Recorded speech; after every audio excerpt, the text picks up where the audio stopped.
Okay, ma'am, yes. So let's start. Good morning, everybody. My name is Isabel Jiménez. First of all, I would like to thank Kerti for inviting me to attend this conference. Well, it's my first WEL conference, and I love the energy that I have been receiving from yesterday. I'm going to tell you a little bit about me. I am the chairwoman of MBD Investment Group. I'm the senior executive director of the Chamber of Commerce in the US. And I'm a serial entrepreneur. I have already sold and bought several companies. And I'm here because I'm a strong advocate of women empowerment, especially in continents such as South America, Africa, Asia, where women are not currently given the opportunities they're entitled to. So I would like to welcome our amazing ladies at the panel today. We're going to be speaking about women in building strong and profitable organizations. And we have a panel with 5 amazing ladies, which happen to come from several different continents. We have Pauline Kirk. She's coming from Singapore. We have Karissa Adkins. Hi, Karissa. From the US, if I'm not wrong, North America. We have Tina. I think everybody knows Tina so far. Also from North America. We have Dr. Tinuade. Yes, no, Adaobi, excuse me. Yes, Adaobi. Adaobi from Nigeria, representing Africa. Yes. And we have from far away, Demi Paterson from Australia. So this is going to give us a very interesting intercultural approach. Wonderful. So You have a seat there. it's okay. I will just, no problem. Thank you.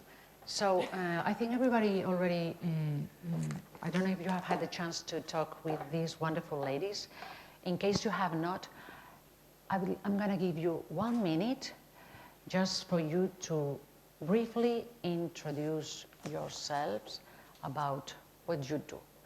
1 minute each one, please. So shall we start? Yes, with Pauline, please. Hi everyone, so some of you may have heard me speak yesterday, so I'm the founder and CEO of Femvestors. Let's get the micro. Yeah, get the micro. We take it a step further. So actually we donate 80% of our profits to charity. Oh, sorry. Better mic, Pauline. We actually donate 80% of our profits to charity, so we support those without a voice. So part of my community is not only changing your lives as women, we're making generational change. And on top of that, we're giving those without a voice have a voice. Thank you. Hi everyone, my name is Demi Paterson. I think I've met most of you now, which is great. Keep your personal stuff coming to me because I love it. As we discussed yesterday, I'm from my company called Confident Happy Women, where we give practical guidance to women mostly. We have male clients as well.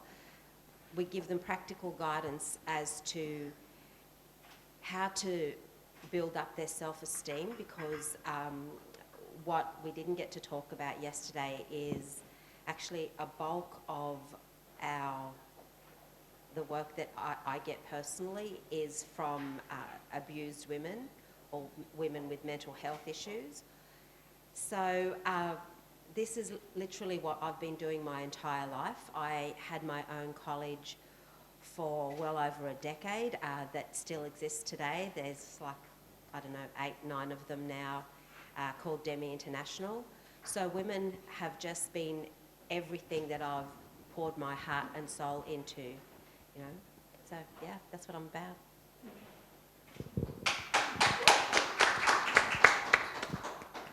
Hi everyone, I'm Adaobi Ezeadum. I'm a licensed attorney from Nigeria and a founder of a non-profit, currently working as a talent partner with a US International Agency for Development, USAID funded partner firm. And I help organizations bring in the best talents. And when she was talking, I'm like, yeah, up development. So I also do that while I also run non-profits and coach people. Thanks. What up, ladies? Karissa Atkins, CEO and founder of 365 Daily Hustle. And I'm passionate about two things, if you couldn't tell yesterday. Passionate about women's health and about allowing them to tap into their most healthiest self, which gives them that confidence, that mindset that they need to grow their businesses. So lady leaders, coaches, consultants, they come to me when they are ready to get healthy and wealthy. And I don't just mean get fit, right? People see me and they're like, oh, you help women get fit. Mentally fit, emotionally fit, financially fit, right? Because how we do one thing, I believe, is how we do everything. Yeah. So we talked a lot about, the change needs to start with the women in the house because we are the leaders in our house. We teach our kids. We are out doing these types of things. And I'm very passionate about letting women know that they don't have to get healthy by the typical things, right? The diets, the deprivation, the surgeries, all those scary things, the pills that are out there. I'm like, if I can lose 100 pounds the sustainable, natural way, anyone can lose any amount of weight. So, I'm leading a women's health and empowerment revolution, and I will stop at nothing so that I can change how women feel about themselves.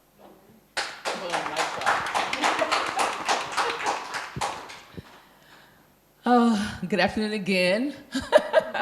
I am Dr. Tina G. Lewis, and I am the founder and creator of Global Women Speakers. That's exactly what we do, right? My background is medicine, started out as an engineer, and then I just married the two things that I love the absolute most, right?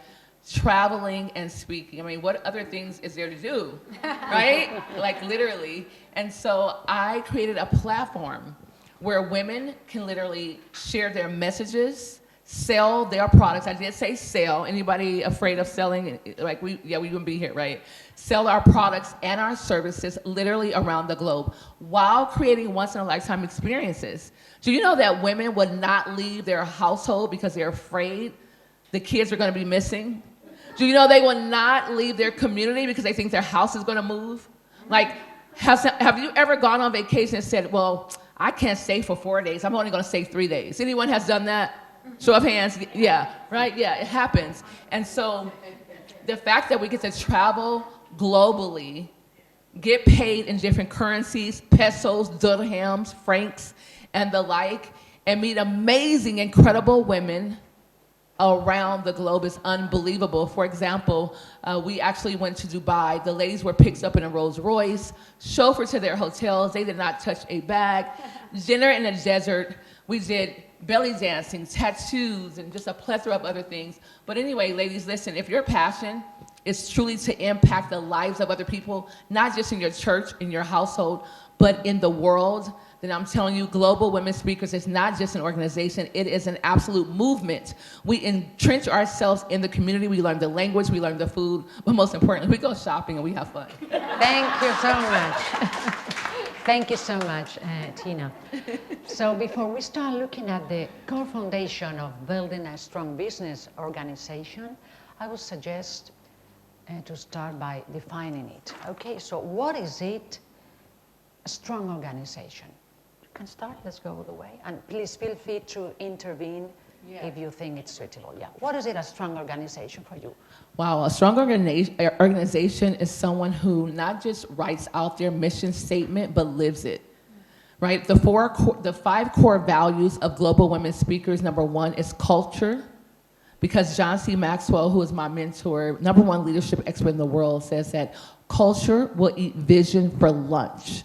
So number 1 is culture. Number 2 is charity.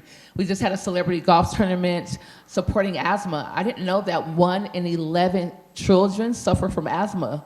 1 in 11 adults, asthma. And so we have a variety of different causes. Number 3 is community. Number 4 is, listen, collaboration. Collaboration, ladies, that's why we're here. Number 5 is communication. That is the core values of Global Women Speakers. And so a strong foundation is someone who literally operates and performs on their core value. It's more than just when you walk into their building and you see it on the wall, right? It's like off the wall and into the heart, but most importantly, in the trenches with the people. Yeah, well, on a smaller scale, I mean, I have 5 in my organization and my team, and it starts for me with the vision. They have to have the strong vision, the strong mission, the strong core values, of course. But I have to bring it back to self, and like what Tina had said, you know, if you can't drink the Kool-Aid you are preaching, you have no business preaching the Kool-Aid. I'm sorry.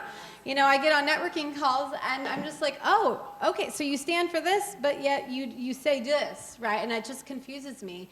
And then I'm like, okay, I can't do business with people who can't do business with themselves first, right? So that's what, you know, a strong organization has to start with a strong leader at the head, and I make it a point to We'll talk put about myself leadership afterwards. first. Yeah, starts with you.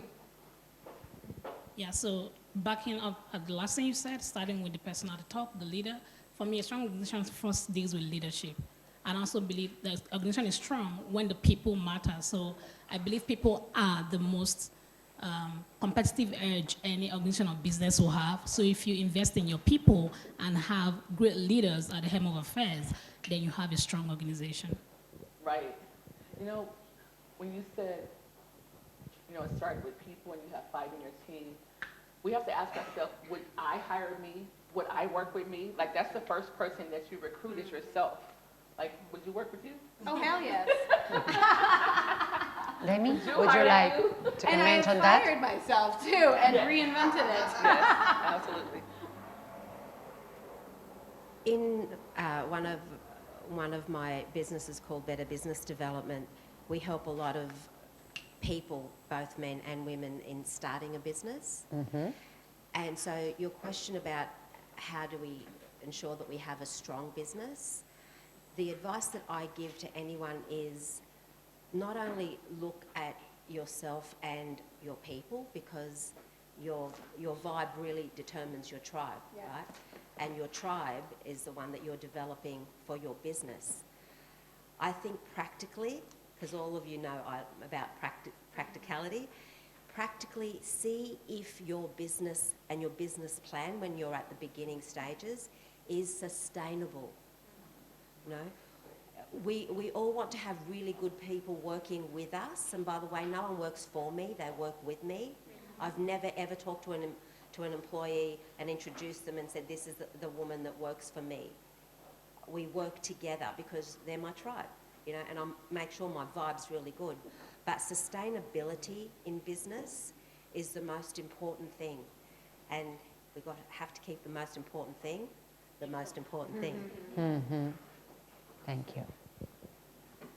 Following from the people, in my community, they're called Femvestors Global Angels because they're an extension of who I am, and I'm a reflection of who they are. But I actually also seek out people who are going to challenge me. I don't hire people like me. I want to find people who are going to challenge my thinking, because otherwise I'm never going to get better if everyone thinks like me. Everyone does want me. I want people who are going to challenge, ask better questions. Thank you. Very interesting remarks. In my professional life, I have had a possibility to remark that, and I believe that companies, they own their success to having a truly distinctive way of providing value and being coherent between the strategy and their capabilities. We may want to achieve a given goal, but if we don't have enough human resources, enough financial resources, and we're not coherent in our actions, we will never get there. I would love to know your point of view about what are the biggest factors or factor of success of an organization. Which is the biggest factor of success of an organization?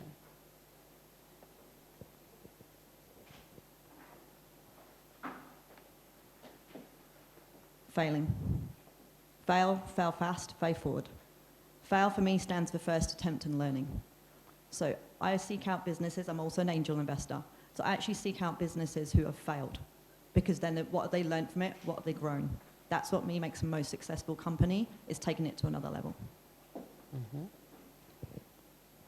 I think if you're prepared to get in the trenches with your people and not just tell them how something should be done, but actually train them in how to do something, that again goes Leading back them, to, you mean, yes? Getting back to, do you want a sustainable business? Well, you've invested in yourself and you keep investing in yourself, but invest in your people, you know, because when you do that and you show them that we'll grow together, they tend to stick around a long time.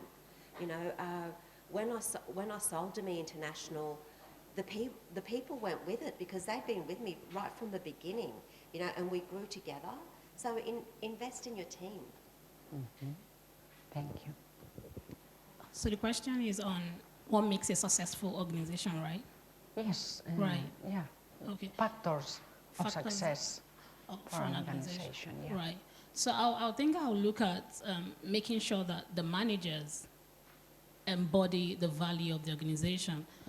Since I know that a lot of people resign because their supervisors are not up to par. Maybe they're not ready to coach. Like I have a supervisee who always rambles about the other supervisors and how they weren't there in the space of mentorship. Like they're good at their jobs, but they were not good at mentoring and coaching other junior employees. So it made people it made the organization have mass exodus, like junior staffs were leaving. So I'm thinking if you want to run a successful organization, make sure that you must have trained people who are going to become supervisors or managers, because it's going to impact the line manager. It's going to impact other people that are still coming up, especially the Gen Zs. Listening to them this morning, they have a different perspective and overview. So if you want to be successful, make sure people who are managing others embody the value or the culture of your organization. Yeah. Research concludes that 70% of the success of a company lies on the managers, the leaders. It was Gallup. I can't remember who made the research, so I didn't want to put Gallup. Right, yes, yes. We will be talking about leadership styles afterwards if we have a little bit of time. Karissa? Yeah, so I want to take a different approach. This whole question brings me back to when I was in my corporate life, right, as working for someone. So I'll bring that mindset to it. I owned my own tuxedo suit and cigar shop for 2 years when someone came to approach me to work in the corporate side. And I remember thinking, I don't know anything about collision. I don't know why they're coming after me. But I know the owners. I know, the people at the top, the leader. And I valued him and I respected him because he was a part of Cigar Club, right? Good old networking. And I respected him. And I was like, okay, like, I always follow my heart. So yes, as an entrepreneur, I was like, I already have a job, right? I've built this business. But I looked at it as a learning opportunity because he empowered his employees so much, right? So it made it a no-brainer for me to sell my tuxedo shop because I was just 25. And I was like, okay, yeah, I'll come and learn from you. You're going to empower me. You're going to give me the funds. You're going to give me the training. I said, I don't know anything about collision or marketing or anything like that. He's like, it doesn't matter. You have the personality we want, and everything else we can train you for. And I was like, oh, so that was a huge lesson for me, right? He invested in me. He believed in me. So believe in your people. Invest in your team. And it was kind of weird, right? So he came in. He hired me and empowered me to learn, right? You need to learn this, go take a class. You need to learn that. He didn't have a scarcity mindset, okay? 5 years later, a new owner came in with a different mindset. He didn't want to, he's like, why do you need that mentor? Why do you need to read this book? He didn't want me to learn anymore because he was afraid that eventually I'd be outgrowing this company, and then I did. So I wanted to bring that a different approach, but same thing, invest in your people, invest in your team. We're going to have to hurry up a little bit because I've really quickly, yeah. For me, I understand what stats say in regards to it being the managers, but for me, it's always the people at the bottom. And if I look at the most successful companies, which I study, Google, right? Southwest before Herb died. Like, they didn't even call him by his last name. His name was Herb. He would literally, he owned and founded Southwest Airlines, but he would pop up on the tarmac. He would be at the reservation desk. And Southwest was #1 in customer service for a very, very, very long time. Google, the people, they have a child care. You can swipe your badge and go and work out. And so I say, in order to have a strong foundation, in order to have an amazing company, it starts with the people at the bottom, because without them, that company would not exist, period, point blank. If the owner left a franchise, it would still run. If the CMO left a hospital, it will still run because of the nurses, because of the delivery people. And so I'm going to say, start with the people at the bottom, you guys. Make them feel as if they were the president. That goes as saying that you would treat a janitor the same way as you would treat a CEO of a company. Thank you. We don't have that much time left, but I wouldn't like to finish this session without mentioning or without talking for a couple of minutes about leadership. Yes, I know you are a strong advocate of leadership. Yeah, so can you please, in 1 minute, tell me what is your leadership style? How do you handle conflict in a team? How do you motivate your team? How do you deliver feedback? We all know that those are critical. So let's, 5 minutes. Yeah. Okay. So my leadership, I'm transformational, but then I'm also situational, because I believe there are some setbacks on just being a transformational leader, because you have to be participatory, you have to let everyone speak, sometimes it wastes time. So I just want to be situational. I want to adapt to every kind of situation. So as a leader, you just have to be situational in your leadership style. So I am a transformational leader, a servant leader, and a situational leader. And then how do I react to conflict? There's a lot. Honestly, you have to, I tell people, for you to be a leader, study self-leadership. If you can't lead yourself, if you're not self-aware enough to understand your viewpoints and everything, then you can flow with anything and everybody. And you must also have some firm resolve on certain things. I've had to let some board members go that were my friends. It hurt. Sometimes I cried. I have my friend over there. She knows some of the story. But the truth is, you cannot be a leader and be firm in resolving conflicts or some conflict resolution without making decisions that is for the best interest of the organization or the company that may even not sit well with you. Like, you could be biased because, oh my God, I love you, this is my friend. But is it for the best interest of the organization? If the answer is no, let the people go. I mean, they will come. Other people will come. And then team conflicts.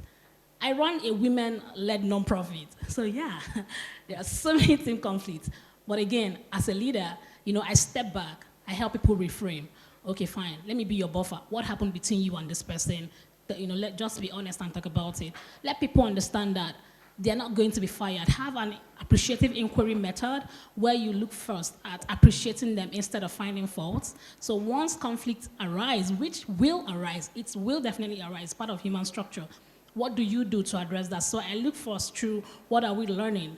What is working? What can we do better?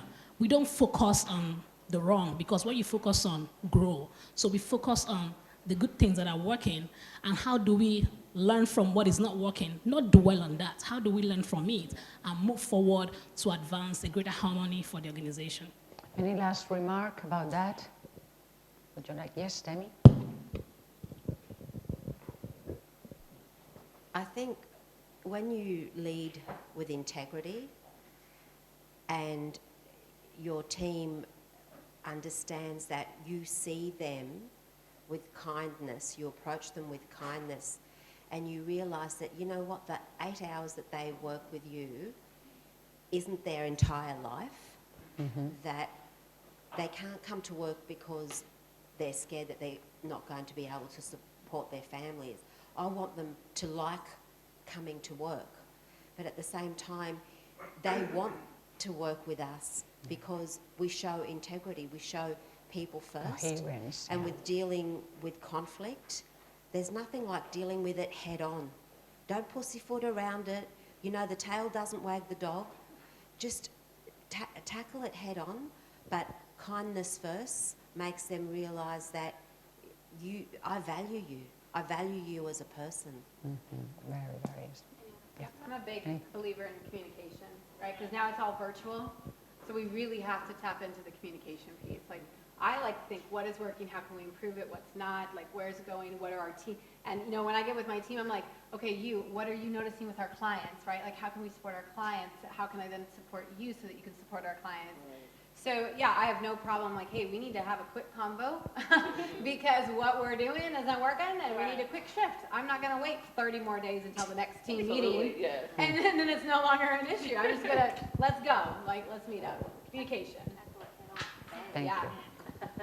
The very last. The only thing I will say is that if you call yourself a leader and you call yourself leading and no one is following, you're simply taking a walk. Wonderful. Let's give a big round of applause to these 5 amazing ladies. Thank you so much. Thank you. Let's give her a round of applause. She's absolutely incredible. Her questions were impeccable. Yes. Can I Let's have that picture. Let's have a picture. A Yeah. picture, group picture. Let me tell them. I'm also the author